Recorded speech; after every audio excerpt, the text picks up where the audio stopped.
Olá pessoas, meu nome é Alan Christian, estou docente no ensino superior e também assistente social do movimento Amigos da Educação. Eu venho aqui falar brevemente com vocês sobre uma reflexão em torno da educação. Afinal, o que é educação? A velha pergunta que muitos educadores fazem e sistematicamente estão fazendo, para que assim então não caiamos numa estática e confundamos educação com algumas outras coisas que parecem não estarem ligadas àquele princípio do edutire, do educare. Então, afinal, o que é educação? Nós estamos sabendo o que é educação, ao menos sabendo numa medida que nos ofereça o mínimo daquilo que nós esperamos obter da educação. É possível conciliar uma boa educação com a minha noção de baixa remuneração, né? Eu falo minha noção, uma noção subjetiva de baixa remuneração, porque elaborei um trabalho o qual identificara que o pessoal da educação, o quadro de pessoal de uma organização de centenas de pessoas, as pessoas que mais alegavam baixa remuneração, curiosamente, eram as pessoas que mais recebiam nesta organização.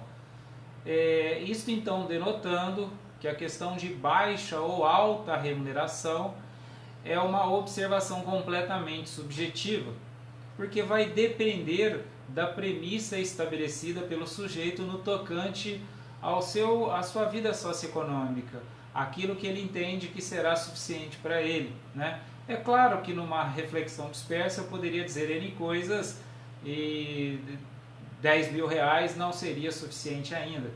No entanto, caberá ao indivíduo, ao sujeito, fazer, estabelecer esta premissa do quanto estaria sendo bom para ele.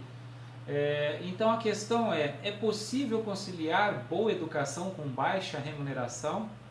É possível obtermos excelentes educadores apresentando baixa remuneração?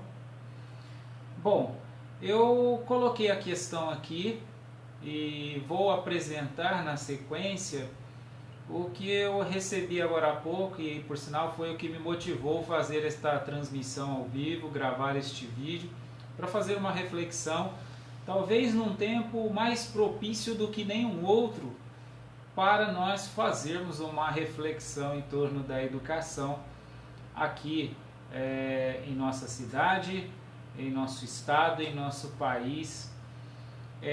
Eu recebi aqui então de um amigo, inclusive, um texto que eu lerei algumas coisas e farei uma reflexão em torno deste texto. Este texto, um texto breve, veio-me escrito o seguinte: todos querem saber o motivo da violência, de tanta violência. Será que no fundo já não sabemos? Ele coloca essa questão. De certo modo, tudo nós já sabemos. Nós não somos aqueles que não sabemos. O que é fato é que existe um fator inconsciencial, ou seja, sabemos daquilo que temos consciência. Nós não temos consciência do quanto nós ignoramos. E aí que começa a haver conflitos dentro de uma sociedade, né? Porque tem-se consciência do que se sabe, mas não tem-se consciência do que não se sabe. Aliás, por não ter consciência, não sabe nem ao certo o que não se sabe. E este texto também menciona que os pais não são mais autoridade para os filhos. E é uma reflexão que eu faço em torno desta ideia, é que devem então os pais serem autoridade para os filhos? Qual é o papel do pai? O pai também tem o dever de ser educador? o dever do educador é ter autoridade aqui no sentido coercitivo, no sentido de impositividade. Ou nós estamos falando de autoridade moral? Porque a autoridade moral, consequentemente, elimina a autoridade coercitiva, como disse certa vez um amigo da USP. Autoridade e moral é um neoplasmo. Quem tem moral, naturalmente tem autoridade. Quem não tem moral, não terá autoridade. E aí, por não ter autoridade, por não ter moral e não ter autoridade, pode eventualmente intentar por um autoritarismo, chamando isso de autoridade, quando na verdade não passará de uma impositividade. E a questão é, os pais não são mais autoridade para os filhos. Será que educação contempla autoritarismos, impositividades?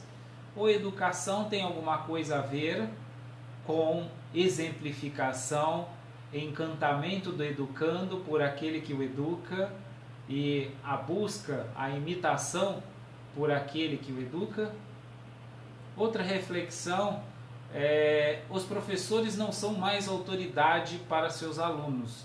Se nós estamos falando de autoridade coercitiva, onde um professor deve mandar e o aluno obedecer, nós estamos falando de uma escola, de um quartel militar, né? O que nós estamos chamando de autoridade de professores para com alunos? O aluno é um sujeito que perde todo seu direito quando adentra uma escola, ele deve anular sua individualidade, ele deve anular-se enquanto sujeito único que possui outras vontades. O que nós estamos definindo como o professor ser autoridade para o aluno, né? De antemão também faço uma reflexão adjacente a isso, que o professor, por sua vez, também não deve estar, né? Ou melhor, também precisamos analisar se o professor deve estar à mercê, né? Tende a anular-se também enquanto sua individualidade. E talvez aqui nós estejamos avançando para uma reflexão que apresenta alguma solução, que é eventualmente começar a rever que educação não tem propósito de impositividade de um para com o outro, seja aluno, seja professor. Talvez o intentar por ambos os lados ou de um dos lados em impor-se ao outro, é aí iniciado um conflito que eventualmente culmina numa tragédia pela tentativa e persistência em impor-se, em anular a individualidade alheia. Uma outra ideia que me enviou aqui, onde diz que nós vivemos dias de liberdade ampla e sem restrições, onde tudo é liberado e permitido. Eu não saberia dizer se nós estamos de fato em dias de tanta liberdade assim, né? E sem restrições, onde tudo é liberado e permitido. Somente direitos, né? Nada de deveres ou cobranças. Talvez deveres e cobranças seja algo muito interessante para a ordem social. A questão é quem fará esta cobrança? Quem determinará o que deve ser cobrado? Essa é a questão, né? Talvez, de fato, numa sociedade deva haver, para que haja ordem social, deva haver restrições. Somos sujeitos sociais, seres sociais, então deve haver mecanismos de restrições. A questão é quem deterá o poder deste mecanismo, quem arbitrariará este mecanismo, quem é que vai dirigir este mecanismo? Esta é a grande questão, né? Porque se necessitamos de mecanismos de limites, quem determina a funcionalidade deste mecanismo? né? Essa talvez seja uma questão bem interessante para começarmos a pensar numa proposta de educação que coloque em reflexão isso, porque talvez impasses surjam a partir daí, quando confunde-se impositividade unilateral com mecanismos de cobranças ou mecanismos de restrições, que naturalmente deve haver numa sociedade que ainda não atingiu uma condição de respeitabilidade ao alheio. Porém, a questão é quem? Obviamente, juridicamente falando, nós sabemos que é o Estado, e aí tudo bem, né? A Constituição, a nossa Carta Magna, etc. e tal, mas aqui estou fazendo alusão agora numa vivência do indivíduo cotidiano, né? Eu aqui, indivíduo, fazendo uma reflexão para outros indivíduos, não estou fazendo uma reflexão genérica acerca do fato de estar num Estado democrático de direito, né? Não é essa a questão. A questão aqui é a educação e uma reflexão para o indivíduo, para o educador, né? E para o educador pai, o educador professor, o educador sujeito qualquer que vive na sociedade, porque somos educadores uns dos outros, influenciamos e somos influenciados concomitantemente, simultaneamente, em todas as situações. Uma outra reflexão me enviada foi sobre que baile, funk é cultura, que jovens usam drogas, e algumas outras coisas aqui, mas que eu vou pegar a essência da ideia. Se talvez aqui estivesse sendo sugerido que algum tipo de estilo musical não seria cultura, antropologicamente falando, o que seria um estilo musical então, se ele não contempla uma cultura? E aqui faz uma menção no final, quando a polícia impede, é repressão. Bom, sempre que há ação policial coercitiva, nós estamos diante de uma repressão. É o papel da polícia, das armas nacionais, das forças armadas, a repressão, né? Embora nós na academia falemos sobre restauração da ordem, e que de fato também porque é o papel das polícias, né? Das forças armadas, restaurar a ordem vigente, a ordem que não é tão ordenada assim, e pelo fato de não ser tão ordenada assim, muitas vezes o processo de restauração não tem condições de ser também bem ordenado. Mas o que também é fato é que muitas vezes nós temos uma situação de repressão onde na verdade fica-se dúvidas em que ponto está havendo uma repressão por uma desordem ou em que ponto está havendo uma desordem na repressão.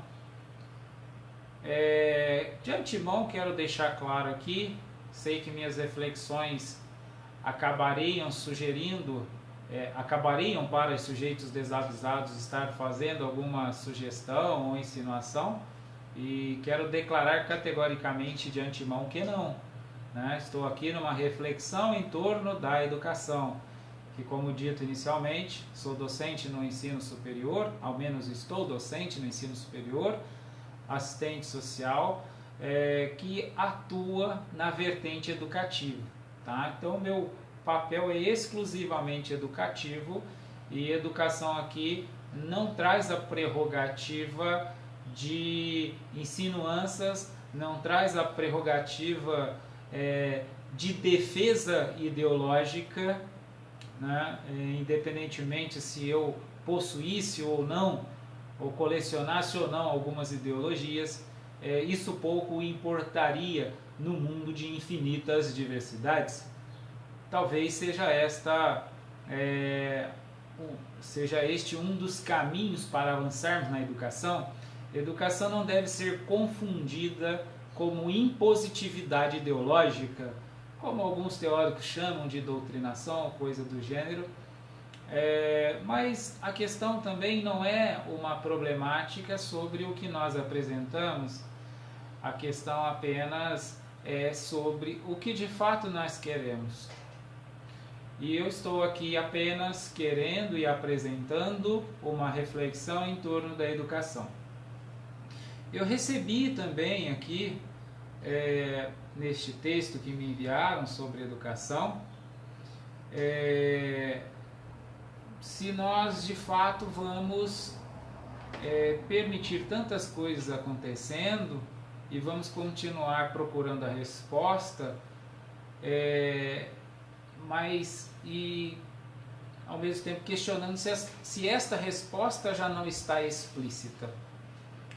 Bom, talvez uma reflexão que caiba aqui é que se a resposta estiver explícita, por qual motivo nós ainda não alternamos ou objetivamos uma outra busca, um solucionar diante de uma... Se eu tenho um problema, uma necessidade e tenho uma resposta, por que não lanço mão nesta resposta? Por que não acolho, não adoto esta resposta, se ela está tão explícita? Bom, uma reflexão que eu coloco aqui é que talvez ela não esteja tão explícita. Talvez está explícito é que algumas pessoas, em sua individualidade, poderiam estar supondo-se detentoras do saber pleno. E supondo-se detentor de saber pleno, nós supomos que nossa verdade é maior do que de todos os demais, logo que eu penso é uma verdade suprema. O que felizmente não é o caso do texto, porque ele também coloca em reflexão como eu estou aqui colocando. É exatamente isso que me motivou também a fazer o texto. Ele não foi uma determinação, ele foi apontamentos colocando em questão. E como diz alguns amigos pensadores, e eu corroboro com esta ideia, compactuo com esta análise, a melhor resposta ela é também uma pergunta. Então por isso aqui, em momento algum, apresentei afirmativas e sim novas questões diante das questões que aqui me enviaram. Bom, eu quis gravar este breve vídeo fazendo uma reflexão no momento tão importante para refletirmos sobre educação, porque educação é o princípio da vida social, é onde o ser social inteligente busca inicialmente para uma vida social que seja inteligente. Agradeço a companhia de vocês, coloco-me em completa disposição. Quem quiser fazer alguma pergunta, alguma observação, por favor, coloque aí nos comentários, envie mensagens. Estamos em completa disposição para refletirmos em torno da educação. Muito obrigado e até mais.